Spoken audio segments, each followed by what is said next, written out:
ગુરુ ત્યારે પણ જરૂરી હતા અને આજે વધુ જરૂરી છે.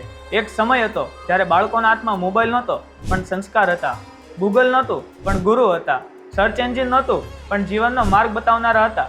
ગુરુ માત્ર પાઠ નહોતા ભણાવતા પણ જીવન જીવવાનું શીખવતા હતા. અક્ષર પહેલા આચરણ આપતા હતા, સફળતા પહેલા સંસ્કાર આપતા હતા. આજે દુનિયાનું બધું જ્ઞાન મળી જાય છે પણ સાચું ખોટું સમજાવનાર કોણ? ઇન્ફોર્મેશન તો ઘણું છે પણ ઇન્સ્પિરેશન ક્યાં?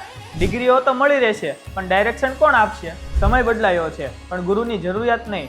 પહેલા ગુરુ જંગલમાંથી બહાર નીકળવાનો રસ્તો બતાવતા હતા તો આજે સોશિયલ મીડિયાના જંગલમાંથી બહાર કાઢે છે. પહેલા હાથમાં પાટી પકડાવતા હતા તો આજે ગુરુ જીવનની જવાબદારી આપે છે.